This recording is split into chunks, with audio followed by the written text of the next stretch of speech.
Je vous salue dans le nom précieux de notre Seigneur et Sauveur Jésus-Christ. Amen. Amen.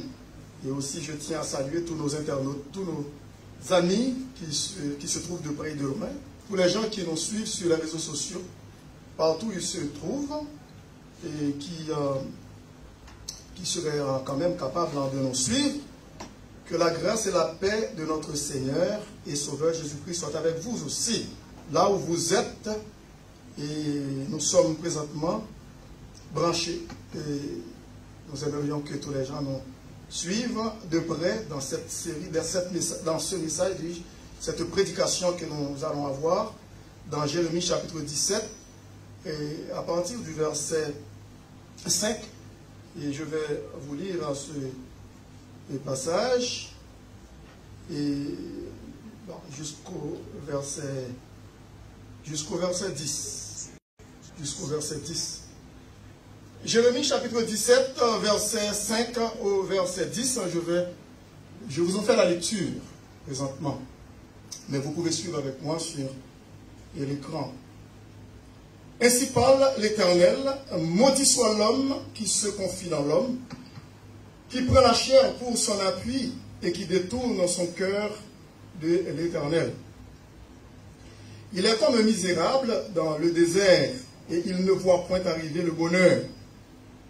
Il habite les lieux et sans habitants. Béni soit l'homme qui se confie dans l'Éternel et dont l'Éternel est l'espérance. Il est comme un arbre planté près des eaux et qui étend ses racines vers le courant. Il n'aperçoit point la chaleur quand elle vient et son feuillage reste vert. Dans l'année de la sécheresse, il n'a point de crainte et il ne cesse de porter du fruit. Le verset 9 et 10. Le cœur est tortueux par-dessus tout. Et il est méchant. Qui peut le connaître? Moi, l'Éternel, j'éprouve le cœur. Je sonde les reins pour rendre à chacun selon ses voies, selon le fruit de ses œuvres. Amen. Amen. Merci, vous pouvez vous asseoir. Merci. L'ami qui ne trahit jamais. Amen. Amen. Il dit notre confiance est dans le Seigneur seul. Eh bien ici, ce passage s'inscrit dans l'histoire d'Israël, où les enfants d'Israël qui ont délaissé Dieu depuis un bon bout de temps pour suivre leur propre penchant et selon la vanité de leurs pensées. Et les enfants d'Israël sont allés très loin de la face de Dieu. Et Dieu lui-même a pris note de tout cela. Lorsque les enfants d'Israël maintenant réfléchissent sur leur situation, eh bien, ils commencent à penser à un retour éventuel à l'Éternel. Alors, les enfants d'Israël mettaient leur confiance dans des gens qu'ils pensaient pouvoir apporter le secours en temps de crise. Mais cependant, ces gens ne pouvaient rien pour ce peuple, le peuple de Dieu, les Juifs, les enfants d'Israël. Lorsque nous regardons depuis au verset 1er du chapitre 17, il est question de la tribu de Juda. Ici, il est dit, le péché de Juda est écrit avec un burin de fer, avec une pointe de diamant. Il est gravé sur la table de leur cœur et sur les cornes de vos autels. Comme ils pensent à leurs enfants, ainsi pensent-ils à leurs autels et à leurs idoles d'Astarté près des arbres verts sur les collines élevées. Je livre au pillage ma montagne et ses champs, tes biens, tous tes trésors étaient au lieu à cause de tes péchés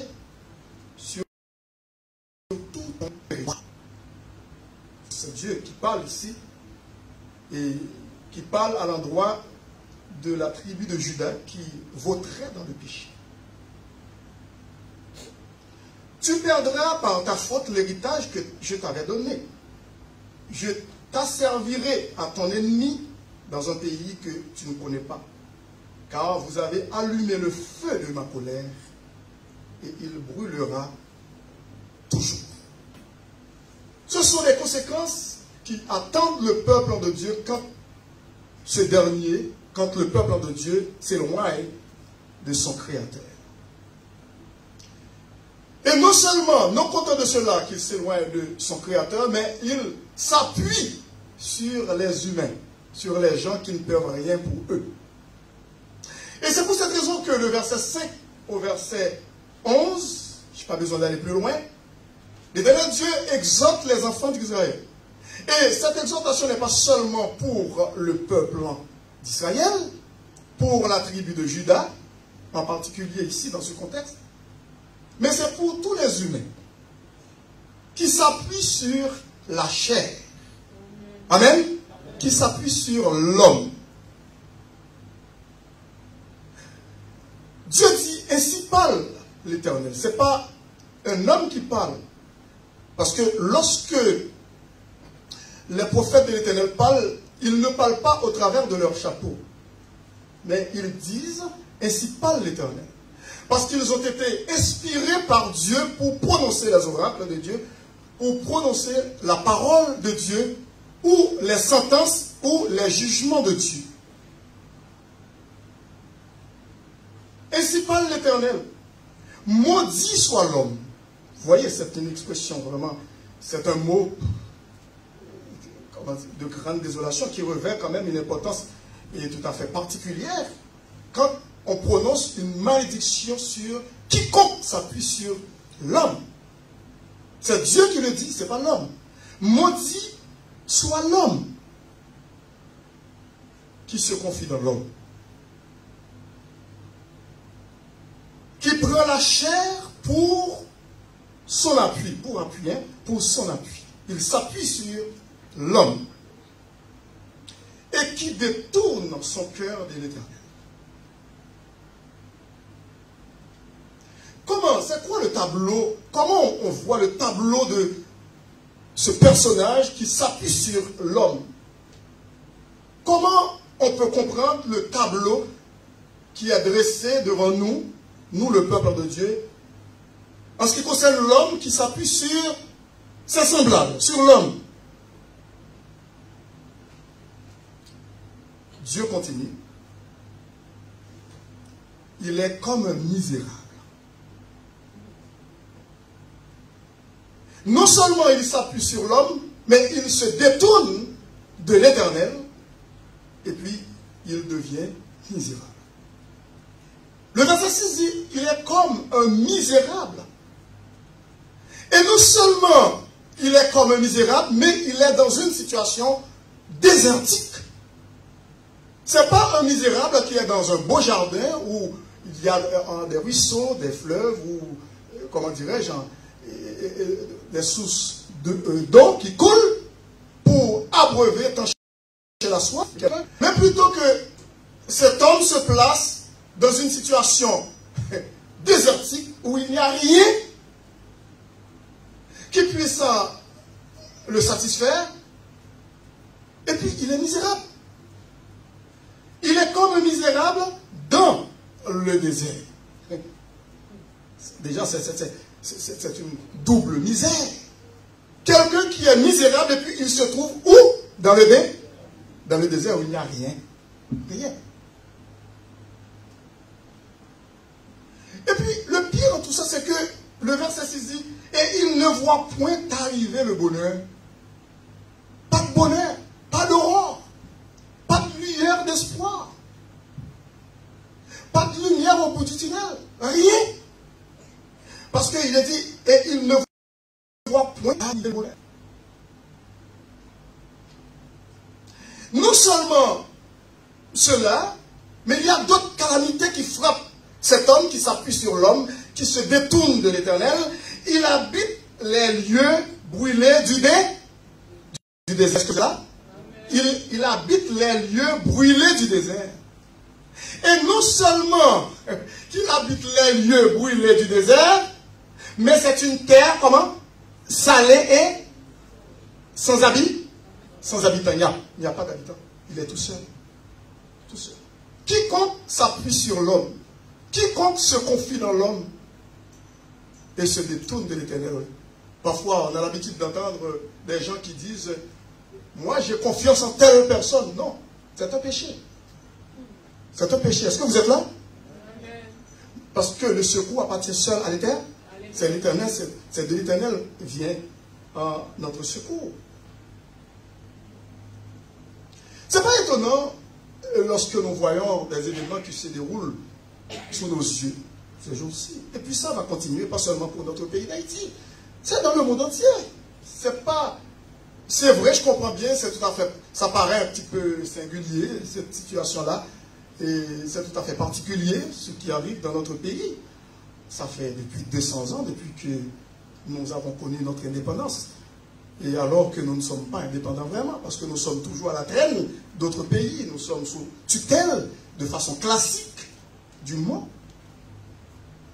Et ce n'est pas seulement notre pays qui connaît ce genre de problème, mais il y a d'autres pays qui sont dans la même situation. Et aussi, ça va continuer, même dans les pays industrialisés, les pays développés. On ne sait pas quand, mais quand même, ça va rester trop longtemps où toutes les bourses de ce monde vont s'écrouler. Tous les marchés mondiaux vont s'écrouler. La Bible l'a dit.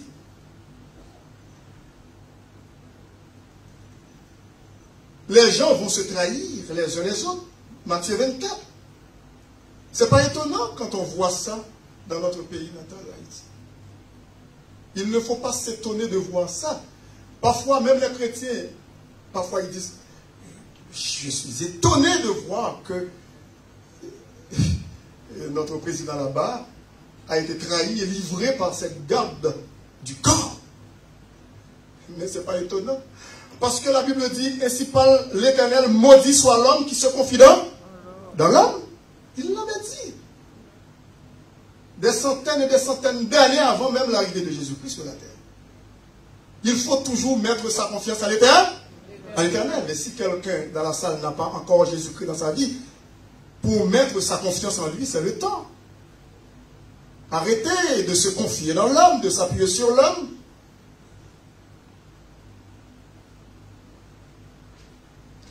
Celui qui s'appuie sur l'Éternel, qui met sa confiance à l'Éternel, son tableau est complètement à l'opposé du précédent tableau que nous venons de voir. Parce que le verset 7 commence avec quelque chose de bien. Une grande bénédiction. Est-ce que vous êtes là au verset 7? Qu'est-ce que le verset 7 dit? Pour Dieu et l'homme, pour l'homme qui met sa confiance en Dieu, béni soit l'homme qui se confie dans l'Éternel. Tandis que ce n'est pas la même chose au verset 5. Ainsi parle l'Éternel, maudit soit l'homme. Ça commence avec la malédiction. Maudit soit l'homme qui se confie en l'Éternel. Autrement dit, maudit quiconque se confie en l'Éternel. Mais le verset 7 dit, béni soit l'homme qui se confie dans l'Éternel. C'est une grande bénédiction de mettre sa confiance, de placer sa confiance à l'Éternel, parce que c'est lui qui est notre créateur d'abord. Nous avons la pleine raison de nous confier à l'Éternel, parce que c'est lui qui nous a créés. Est-ce que vous êtes là? Il est notre créateur. Et non seulement qu'il est notre créateur, mais il nous a créés à son image et à sa ressemblance, pas comme les animaux. Il nous met sur un piédestal plus haut, plus élevé que toutes les choses qu'il a créées dans ce monde. Nous sommes créés à son image et à sa ressemblance. Et non seulement qu'il est notre créateur, il est aussi notre rédempteur. Après avoir péché contre Dieu, eh bien, il nous a rachetés par le sang précieux de son Fils Jésus-Christ. Amen. Coulé à flot sur le bois infâme de la croix. Parce qu'il nous aime tant. Et c'est un ami qui ne trahit jamais. Et c'est pour cette raison qu'il nous invite à le faire confiance en tout temps, en toutes circonstances. Et les gens qui ne le connaissent pas encore, c'est le temps de l'accepter comme, eh bien, en leur sauveur Seigneur. Si vous n'avez pas encore Jésus-Christ, si vous n'avez pas encore Jésus-Christ dans votre vie, c'est le temps. Je vous invite à le faire. Béni soit l'homme qui se confie dans l'Éternel. Et puis, la parole de Dieu dit, et dont l'Éternel est l'espérance. Est-ce que vous êtes certain que l'Éternel Dieu est votre espérance? Amen. Il est mon espérance. Pourquoi nous chantons des cantiques dans le chant d'espérance? Parce que nous avons un aurore, nous avons un avenir plein d'espoir. Comme il l'a dit dans Jérémie 29, 11, je connais les projets que j'ai formés sur vous. Projets de paix et non de malheur, afin de vous donner un avenir et de l'espérance. Il est notre espérance, il est notre bonheur, il est notre joie. Béni soit l'homme qui se confie dans l'Éternel et dont l'Éternel est l'espérance. Comment cet homme est? Il est comme un arbre, pas dans un désert. Il est comme un arbre planté près des eaux. Et non seulement ça, qui étend ses racines vers où? Vers le courant, n'est-ce pas? Ok, vers le courant. Là où il va chercher, où les racines vont chercher avec des sèves, des choses pour faire fructifier, pour apporter beaucoup de fruits. Il n'aperçoit point la chaleur quand elle vient. Ce n'est pas comme celui qui n'a pas mis sa confiance dans l'Éternel, qui se trouve dans un désert, un environnement désertique, qui est malheureux, misérable, qui ne voit point arriver le bonheur, qui habite plutôt les lieux brûlés du désert, une terre salée sans habitants. Non, mais plutôt comme un arbre planté près des eaux, et qui étend ses racines vers le courant. Il n'aperçoit point la chaleur quand elle vient. Et son feuillage reste vert. Pourquoi? Ici, la parole de Dieu dit, il n'aperçoit point la chaleur quand elle vient. Même dans la fournaise de l'épreuve, il est avec nous. Amen. Amen. Vous vous souvenez, lorsque les 3 jeunes Hébreux étaient dans la fournaise ardente à Babylone, ils n'ont pas éprouvé la chaleur. Même l'odeur du feu ne les atteignait pas. Est-ce que vous êtes là? Mais oui. Au point que les autorités, les subalternes, les soldats du roi, qui les ont jetés dans la fournaise ardente, ils n'ont pas pu échapper sur leur peau. Parce que le fourneau a été chauffé 7 fois. Cette fournaise a été chauffée, surchauffée, de façon méchante, pour consumer complètement les enfants d'Israël. 7 fois. Ce chiffre 7 qui évoque la perfection. Personne n'y sera échappé. Mais les enfants de Dieu ont été échappés. Même dans la fournaise ardente, il est là, il chemine avec nous. Jésus-Christ est là dans les épreuves. Parce que nous mettons notre confiance en lui. Nous ne nous appuyons pas sur les humains. D'ailleurs, nous n'avons pas d'argent pour payer les gardes du corps. D'ailleurs, nous n'avons pas beaucoup de choses dans la chair. Matériellement parlant, nous ne sommes pas riches. Mais nous avons la plus grande richesse insoupçonnée. Nous sommes des multimilliardaires spirituels. Est-ce que vous êtes là? Amen. Est-ce que l'ange de Dieu veille sur nous? Le psaume 34 dit, l'ange de l'Éternel campe autour de ceux qui le craignent. Et il les arrache au danger. Le malheur atteint souvent le juste, mais l'Éternel les délivre toujours. Oui, l'Éternel le délivre toujours, le juste. Celui qui demeure sous l'abri du Très-Haut repose à l'ombre du Tout-Puissant. On n'a pas besoin de garde du corps. On n'a pas besoin de ça. On n'a pas besoin de ça. Parce qu'il est avec nous. Il est comme un arbre planté près des eaux et qui étend ses racines vers le courant. Il n'aperçoit point la chaleur quand elle vient. Et son feuillage reste vert pour la production. Et puis, ici, il est dit, dans l'année de la sécheresse, l'année de la famine, de la sécheresse, là où il n'y a rien qui se produit, pour les gens qui ne mettent pas leur confiance en Dieu, il n'a point de crainte, celui qui met sa confiance en Dieu. Amen. Il n'a point de crainte et il ne cesse de porter du fruit. Est-ce que vous êtes là? Porter du fruit. Mais pourtant, celui qui n'a pas mis sa confiance en Dieu, il ne peut pas être dans cet environnement décrit ici, à partir du verset 7. Et c'est pour cette raison, ces gens-là sont aveugles, ils sont conduits par leur mauvais penchant, leur mauvais esprit. Nous pouvons le voir dans Éphésiens chapitre 2. Parce qu'ils marchent selon la vanité de leurs pensées, des enfants de colère. Oui, nous étions de leur nom avant notre conversion. Mais par la grâce de Dieu, nous ne sommes plus ces gens-là, et comme parmi ces gens-là. Et c'est pour cette raison que ces gens qui ne connaissent pas Dieu, le crime, c'est comme un verre de jus qu'ils boivent.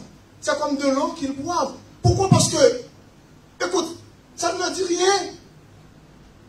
Ils n'ont aucune conscience morale.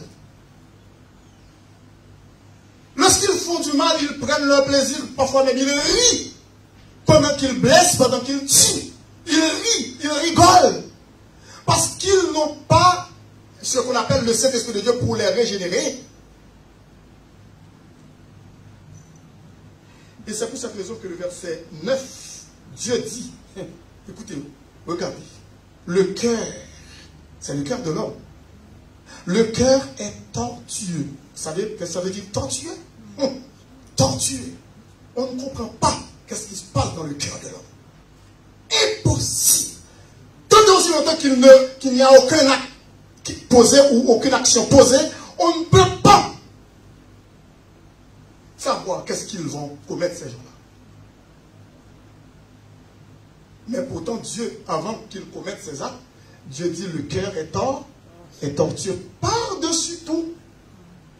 Et il est méchant. Il y a une question que Dieu a posée. Qui peut le connaître? Personne. Personne. Qui peut connaître le cœur de l'homme? Dieu seul. Dieu seul. C'est pour cette raison que nous sommes étonnés, fort souvent, nous sommes, comment dirais-je là, abasourdis. On dit, mais écoute, je ne le connaissais pas comme ça. Au contraire, j'ai vécu auprès de lui pendant des années, et puis je partageais mon pain avec lui, comme Judas, Jésus-Christ partageait son pain avec lui. Écoute, il était même mon meilleur ami. Ah, il était votre meilleur ami. Mais Dieu le considère comme un traître depuis longtemps. C'est l'occasion qu'il attend pour vous éliminer. Est-ce que vous êtes là? C'est l'occasion qu'il attend. Quand on lui fait des offres, il va vous laisser tomber. Et si cette offre est alléchante, ces gens-là, ils vont vous laisser tomber. Le cœur est tortueux par-dessus tout et il est méchant. Qui peut le connaître? Personne sur la terre. Mais Dieu seul.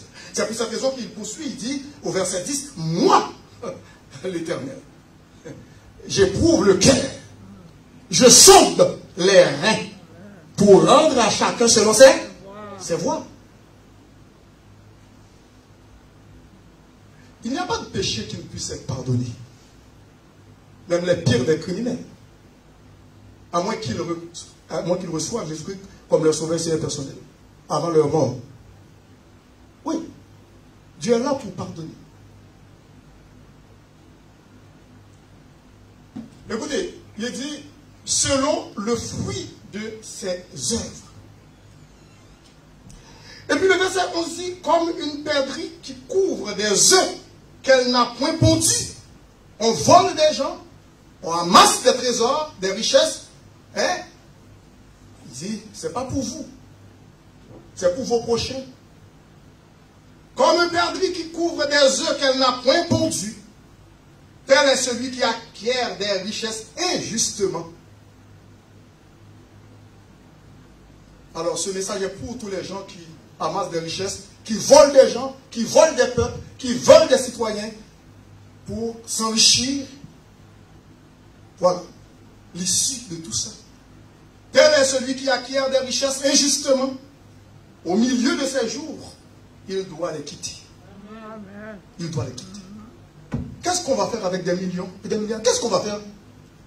Avec des châteaux qu'on a bâtis, qu'on se fait bâtir partout. Est-ce que vous aurez le temps de même passer une nuit de s'asseoir sur le sofa, sur le divan. Non! Il y a des gens qui possèdent pas mal de châteaux dans le monde, mais c'est une folie. C'est le cœur de l'homme qui rend l'homme comme ça.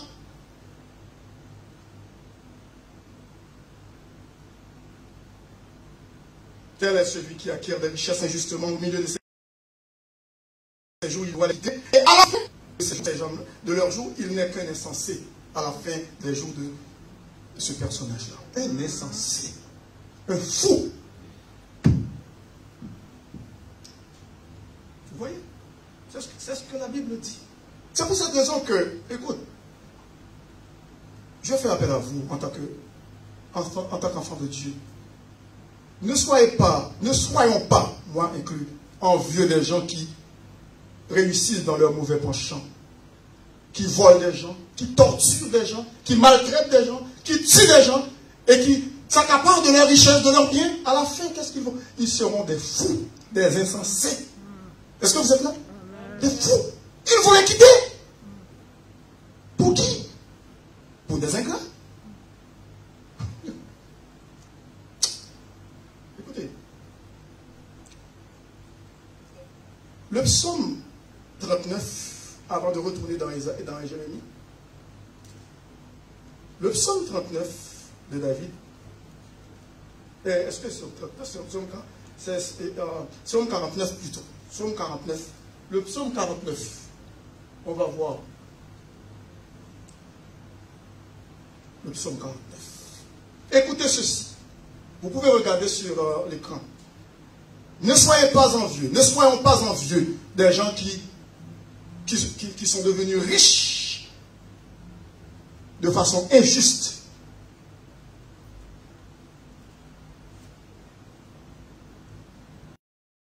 Écoutez ceci, vous tous. Prêtez l'oreille, vous tous habitants du monde. Petits et grands. Riches et pauvres. Ma bouche va faire entendre des paroles sages. Et mon cœur a des pensées pleines de sens. C'est-à-dire inspirées de Dieu. Sage, inspiré de Dieu, pleine de sens. Ces pensées-là, inspirées de Dieu. Je prête l'oreille aux sentences qui me sont inspirées. Qui veut dire inspirées de Dieu. J'ouvre mon chant au son de la harpe. Écoutez. Regardez. Pourquoi craindrais-je au jour du malheur? Ce qui se passe dans notre pays, en Haïti, et aussi à travers le monde. Lorsque l'iniquité de mes adversaires m'enveloppe, ils ont confiance en leurs biens. Oui. C'est ce qui fait leur bonheur. Et se glorifient de leur grande richesse. Ils ne peuvent se racheter l'un l'autre, ni donner à Dieu le prix du rachat. Le rachat de leur âme est cher, qui veut dire leurs richesses ne peuvent pas leur faire hériter le ciel. Impossible. Le rachat de leur âme est cher et n'aura jamais lieu parce que c'est Jésus-Christ qui a payé pour sur la croix. Ils ne vivront pas toujours, malgré leur richesse, malgré qu'ils sont à bon point, en bonne santé. Ces gens-là, pleins de vie, pleins d'énergie, pleins de force, pleins de vigueur, riches. Eh bien, le verset 10 dit, ils ne vivront pas toujours. Est-ce que vous êtes là? Amen. Ils ne vivront pas toujours. Et puis ensuite, ils n'éviteront pas le cimetière, la fosse. Ils n'éviteront pas la vue de la fosse. Car ils la verront. Oui, c'est Dieu qui parle. Les sages meurent, l'insensé et le stupide périssent également. Et ils laissent à d'autres leurs biens. Ils s'imaginent que leurs maisons seront éternelles. Pas du tout. Que leurs demeures subsisteront d'âge en âge. Eux dont les noms sont honorés sur la terre. Mais l'homme qui est en honneur n'a point de durée. Il est semblable aux bêtes que l'on égorge. Telle est leur voix, leur folie, et ceux qui les suivent se plaisent à leur discours. On les acclame du haut de leur tribune.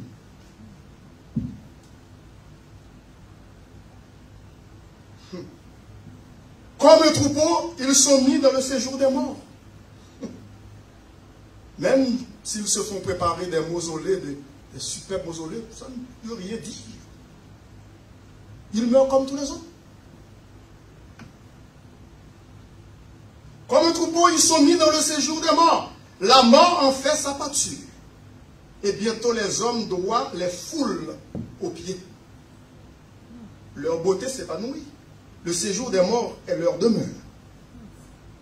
Mais pour vous et moi, je ne sais pas s'il y a des gens qui n'ont pas Jésus-Christ ou il y a quelqu'un ici qui n'a pas Christ. Mais maintenant, il s'adresse à nous. Il a fini de s'adresser aux gens fous de ce monde qui perdent leur sens, leur tête pour des richesses, pour tuer de manière sans scrupule. Mais Dieu sauvera mon âme du séjour des morts. Amen. Amen. Car il me prendra sous sa protection. Amen. Amen. Et puis, maintenant, il s'adresse encore à nous. Ne sois pas dans la crainte. Écoutez, écoutez. Ne soyez pas dans la crainte. Pourquoi? Parce qu'un homme, parce qu'un voisin, parce qu'un président, parce qu'un chef d'État, parce qu'un premier ministre, parce qu'un voisin tout près de chez nous est riche. Son gazon est vert, sa pelouse est verte. Non. Il a beaucoup d'auto, il change ça tout le temps. Non. Ne sois pas dans la crainte parce qu'un homme s'enrichit. Non. Il n'y a pas de lieu de s'inquiéter pour cela. Non, non. C'est comme si de rien n'était. Non.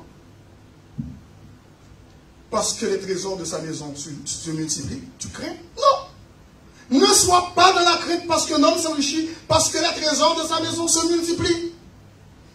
Car il n'emporte rien en mourant. Est-ce que vous êtes là? Amen. Rien. Rien. La Bible, quand la Bible dit rien, c'est rien. C'est une bonne raison de ne pas craindre les gens qui s'enrichissent. Quand il n'emporte rien en mourant, ses trésors ne descendent point après lui dans le tombeau. Non. Mais, c'est une vaine gloire. Il aura beau s'estimer heureux pendant sa vie, mais c'est trop tard. On aura beau te louer des jouissances que tu te donnes. Tu iras néanmoins au séjour de tes pères qui jamais ne reverront la lumière. Parce que la lumière, c'est en Jésus-Christ. Est-ce que vous êtes là? C'est dans les ténèbres qu'ils vont continuer à vivre. L'homme qui est en honneur et qui n'a pas d'intelligence, qui est fou, insensé, est semblable au bec que l'on égorge. Est-ce que vous êtes là? Vous voyez que vous et moi, nous sommes bien heureux. Amen. Amen. Parce que nous sommes les enfants de Dieu. Même si nous ne possédons pas grand-chose, mais nous avons de grandes richesses en Jésus-Christ. Parce que Éphésiens chapitre 1er, il dit, béni soit l'homme. Béni soit Dieu le Père qui nous a bénis de toutes sortes de bénédictions spirituelles dans les lieux célestes. C'est spirituel. Et c'est pour cette raison que Dieu nous exhorte toujours à chercher les choses d'en haut, parce que nous avons tout quitté ici-bas. Est-ce que vous êtes là? Nous avons tout quitté. Ne soyons pas comme les gens de ce monde qui sont fous. Même si ils ont pas mal de diplômes, ils sont bardés de diplômes, accrochés sur leur mur, plein de richesses, de beaux châteaux, de très belles maisons, de très belles voitures, dernier cri. Ça ne veut rien dire. C'est juste pour un petit temps. Après ça, tout va s'envoler. Maudit soit l'homme qui se confie dans l'homme, qui prend la chair pour son appui et qui détourne son cœur de l'Éternel. Il est comme un misérable dans les déserts. Il ne voit point arriver le bonheur. Il habite les lieux brûlés du désert, une terre salée et sans habitants. Mais, pour les chrétiens, béni soit l'homme qui se confie dans l'Éternel et dont l'Éternel est l'espérance. Il est comme un arbre planté près des eaux. Comme un arbre planté près des eaux et qui étend ses racines vers le courant. Il n'aperçoit point la chaleur quand elle vient. Qui veut dire les difficultés de la vie, les vicissitudes de la vie, les épreuves, la fournaise ardente dans laquelle ils peuvent se trouver, ces chrétiens-là. Nous pouvons nous trouver. Non! Nous ne recevons point la chaleur quand elle vient, et notre feuillage reste vert, dans l'année de la sécheresse, en temps de pandémie, personne ne peut dire qu'ils ont été victimes vraiment durant cette pandémie, qu'on peut considérer comme une grande épreuve. Et jusqu'à maintenant, ce n'est pas encore terminé. On peut la considérer comme une grande sécheresse aussi. Dans l'année de la sécheresse, il n'a point de crainte et il ne cesse de porter du fruit. Même dans ce temps de pandémie, nous pouvons dire merci Seigneur parce que tu as été toujours bon pour nous et tu es toujours bon et tu le seras toujours bon. Est-ce que vous êtes là? Amen. Il est toujours bon. Pour quiconque met sa confiance en lui et non pas dans les hommes.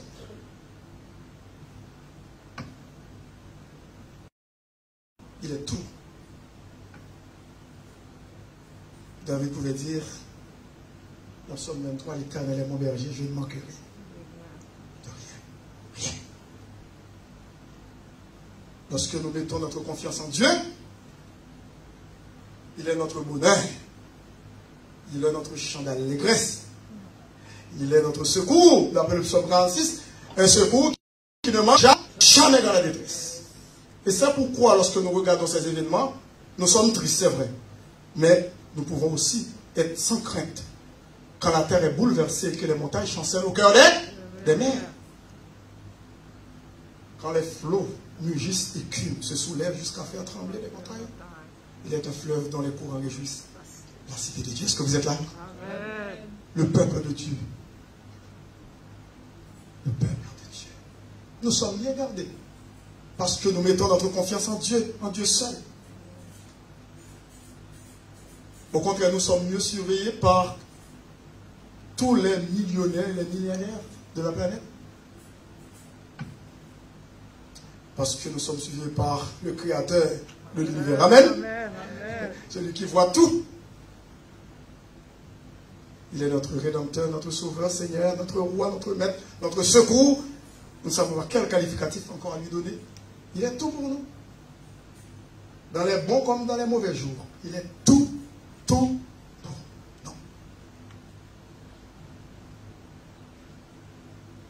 Lorsque nous regardons dans Matthieu 24, ces événements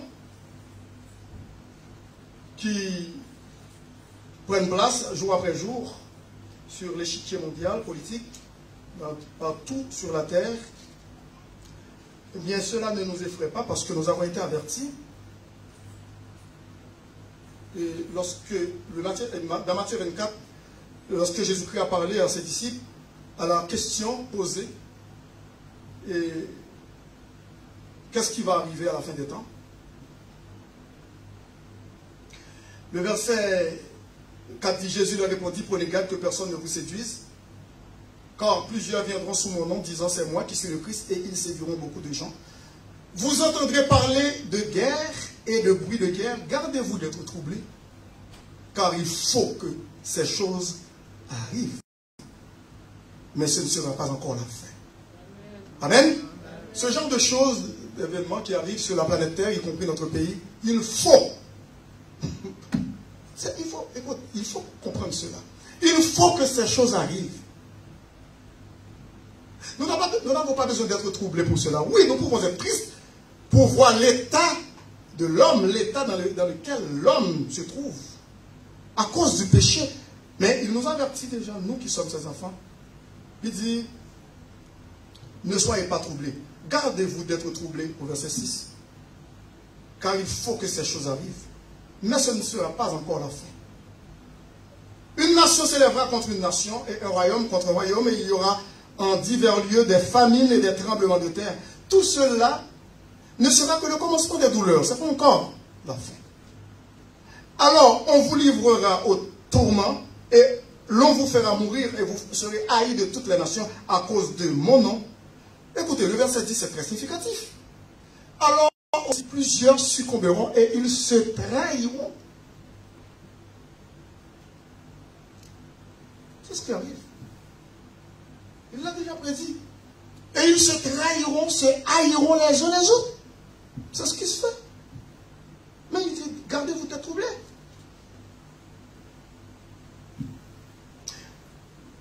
C'est ce qui arrive présentement. Pas besoin de nous alarmer, même lorsque nous sommes tristes. Oui, nous avons le droit d'être tristes.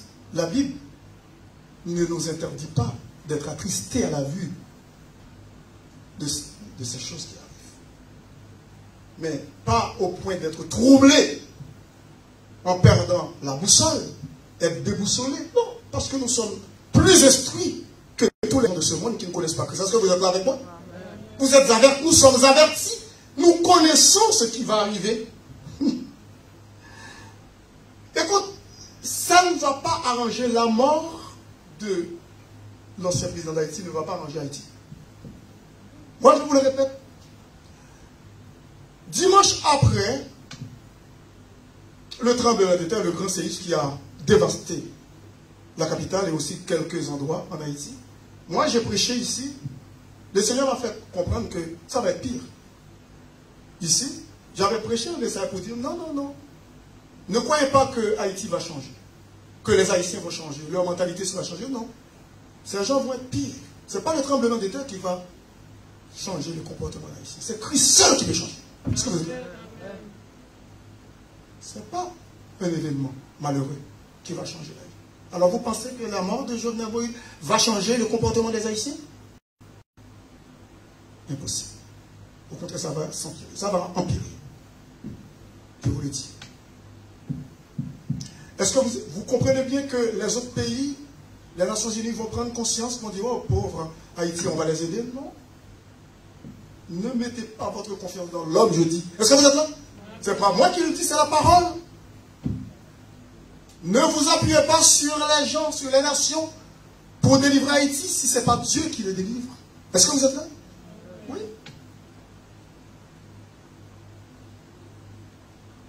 N'oubliez pas, et ça va être encore dur. Ça ne va pas s'améliorer. Et pas seulement pour Haïti. Mais c'est pour le monde entier.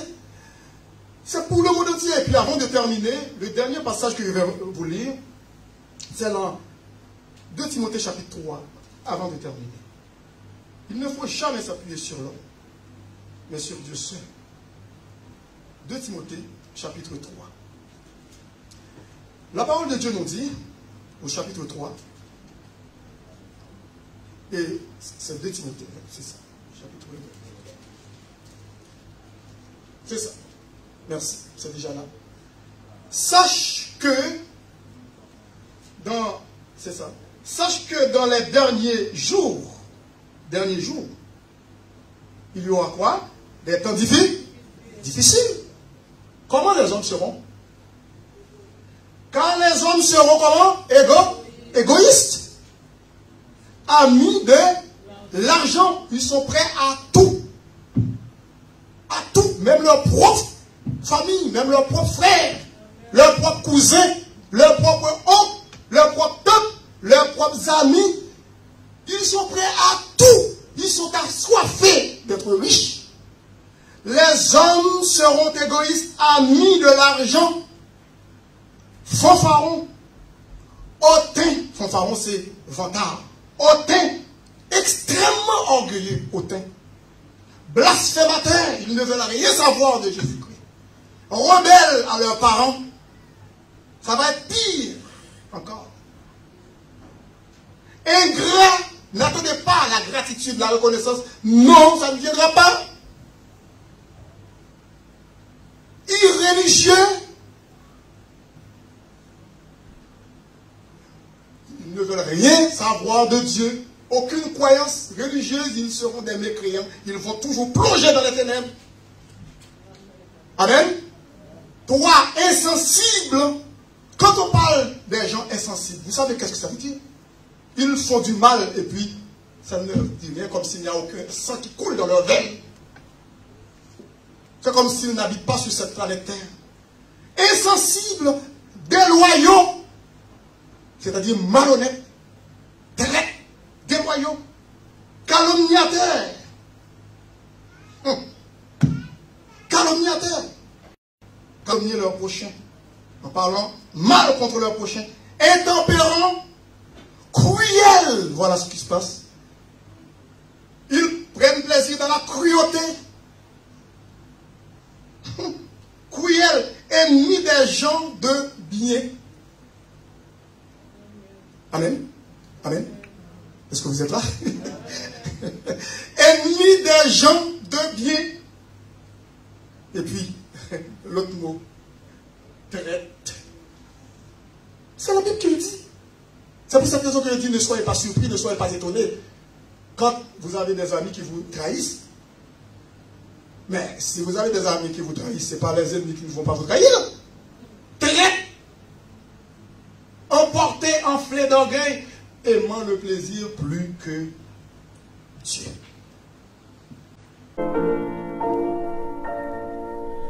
Quand sur